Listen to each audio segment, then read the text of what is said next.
Day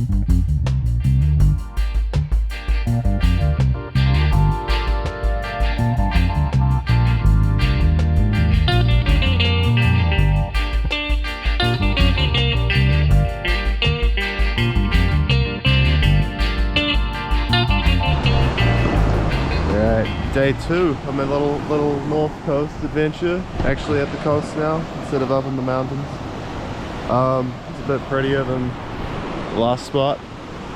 Still grey, still pretty cold for the springtime. It's like 20 degrees, but it's like humid and windy and anyway, pretty nice views around here.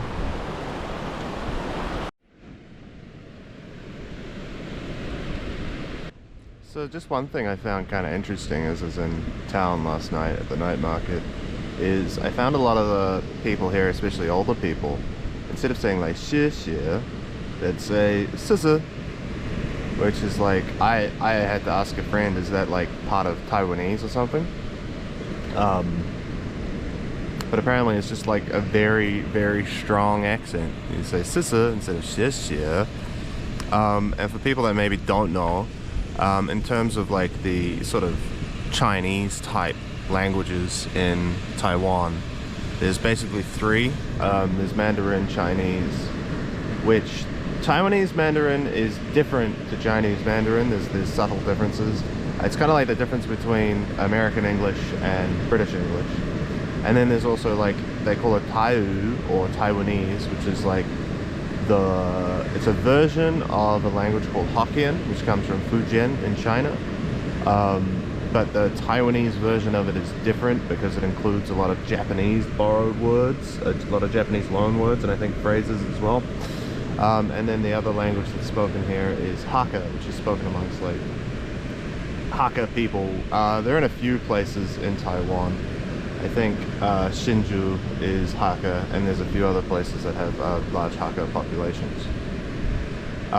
And that's on top of like, there's a huge number of indigenous languages for the indigenous Taiwanese people. I just found it quite interesting that they have this very strong accent in this little town. And I've noticed it in other sort of coastal areas I've been to. They seem to speak differently than people in the cities. Just noticed this, that's pretty cool. Little mushroom theme, like really clear looking mushroom is like growing out of one of these little crab cave things. I think these are crabs make these. That's real cool. Alright, I think I'm gonna have a quick walk on the beach, nice and relaxing walk on the beach, and then gotta mosey on yonder because I want to get some drone footage, and you're not allowed to without permission here, which is a bit annoying, but I guess rules are rules, and there's probably a reason for it.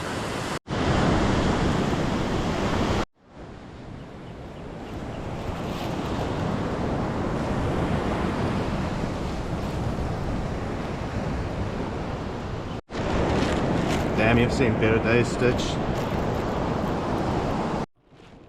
Here we have the world famous beach pineapple found around the beaches of Taiwan.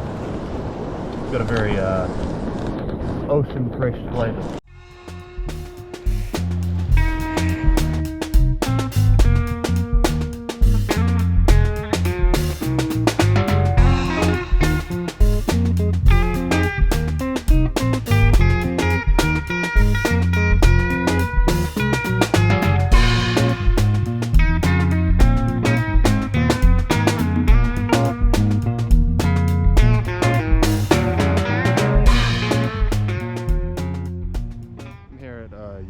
It's another little famous tourist town on the northern coast. We're getting more towards Keelung, and I'm here to see, there's like a they call it like the geopark, and they've got like a rock. It's like, you'll see it at the airport, pictures of it and stuff. It's just a rock that looks like a lady's head. It's kind of cool.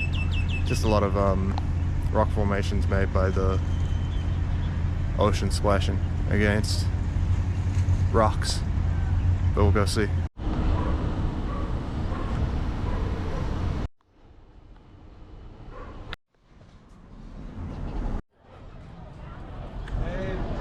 That's a line to get into the actual park, so I think we might be skipping that today and go find something else to do.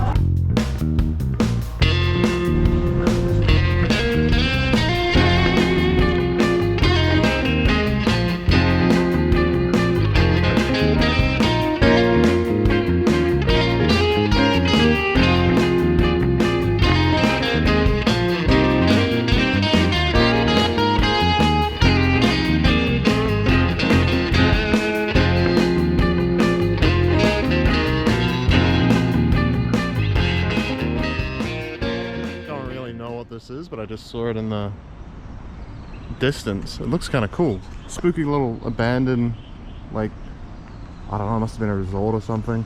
Looks like a castle though.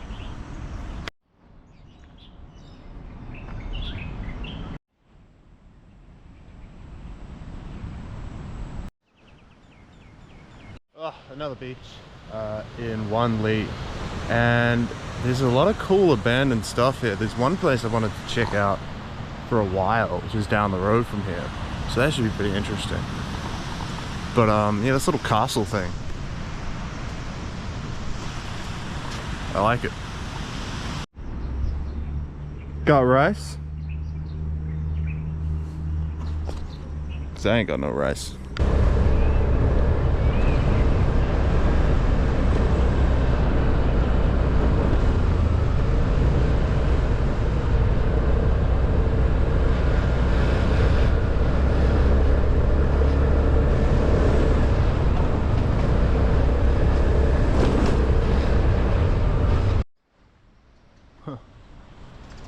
So I always saw this on Google Maps, and I really wanted to come here. I thought it looked really cool, but now that I see it up in person, these are tiny.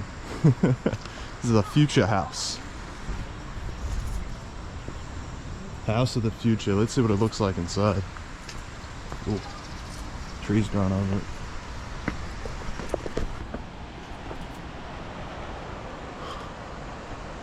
Well, I mean, that kind of looks like what I think the future is going to look like, so it seems pretty accurate.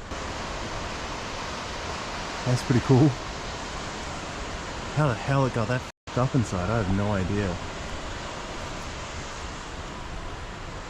But it looks like in its heyday it would have been pretty chill. Maybe I can find a picture on the internet what it looked like in the past. Looks like that one's a bit more together, and I go look at that. God, this whole area has seen better days. Well, anyway, that's what the future's gonna look like. Yeah, pretty sure this is what the future is gonna look like. Give it 5 years, I reckon. One thing I've noticed when coming through like coastal areas of Taiwan is like a lot of abandoned, like you got the abandoned castle back there, you got these things. Something was here, right? There's a lot of abandoned real estate. And I'm not basing this off like knowledge or anything, this is just an assumption, but it seems like there's obviously some kind of like massive boom at some point. They're like, oh, we're gonna build houses on the coast, we're gonna make so much money, and then a devastating crash. And now there's a whole bunch of shells of luxury properties scattered across the coastlines. I saw a lot of them in Hualien too. Maybe I'll have to go back there and have another look-see. Play on, player. Alright, I think it's time to move on over, but all in all, I think Wanli is pretty cool. Pretty interesting little place, lots of abandoned little things. 10 out of 10, definitely suggest it.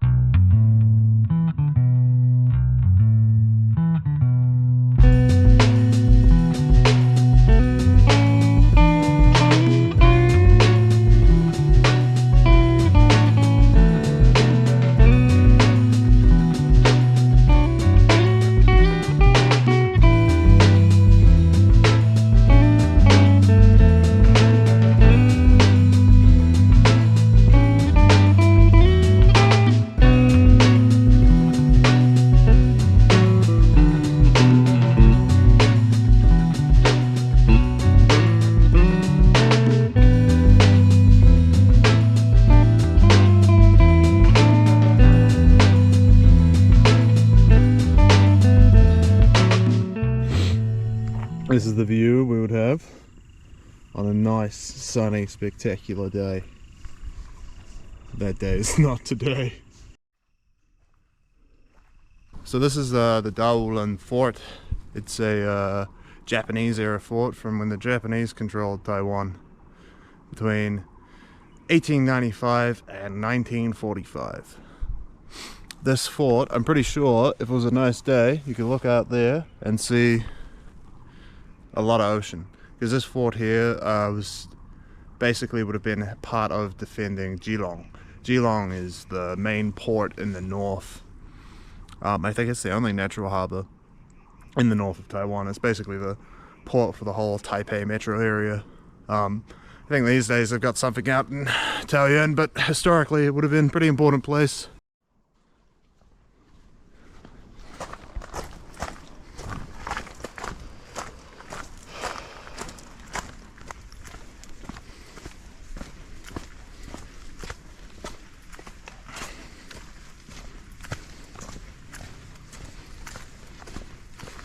As far as I know, these Japanese forts never saw any action while they were in use until the 40s. During the Second World War, the Americans decided that attacking Taiwan just wasn't worth it. It was an island territory with a small population, but American assessments just found that the invasion of the island being so mountainous and having to launch coastal assaults, it simply wouldn't have been worth it. I would like the Taiwanese government to do a little bit more proofreading, because here we have the fruitification, which turning something into a fritter is normally pretty good. I don't know if you've ever had a potato fritter, but they're pretty good, mate. Also got a mild grammar thing there, but it's not. There are also a command post. That's not amazing. There's also a tiny little snail guy. How you doing, man?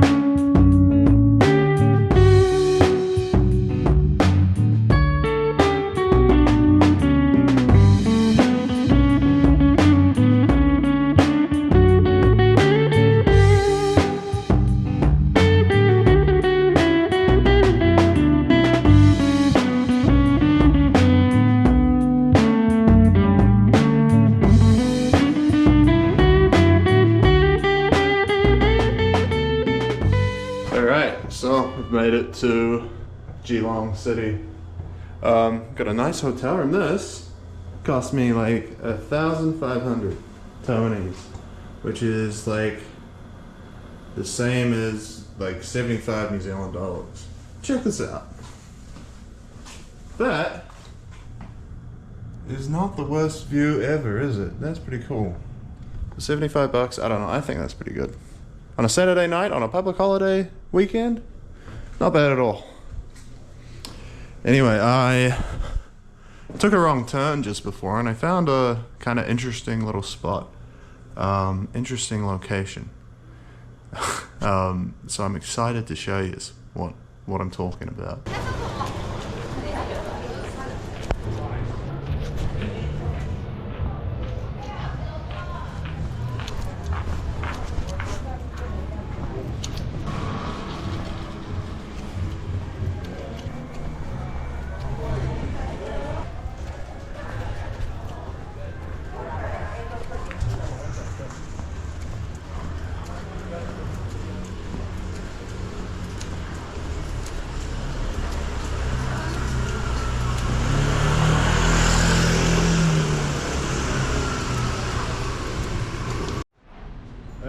Yeah, that was a little red alley backlight district. I kind of tried to report it secretly to not get any attention. But yeah, I didn't expect to find that. I think it's a little bit sad though, right? You'll notice a lot of the women there are a lot older. And I think that's just like, if they don't have any like retirement security, well, what are you gonna do? You gotta work somehow, I guess. But nah, just interesting to sort of find that just by taking a wrong turn. Must be a nice part of town.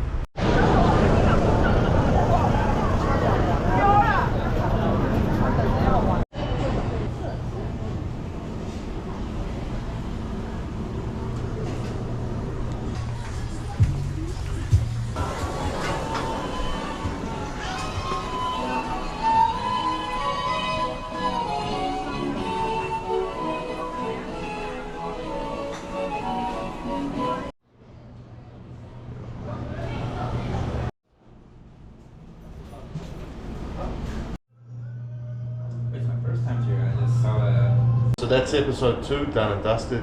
There's one more episode coming out for the series, but that'll probably be sometime in September, because I'm going to go adventurizing through August and hopefully record a pretty decent big series. So, like, subscribe, leave a comment, all that jazz. See you later.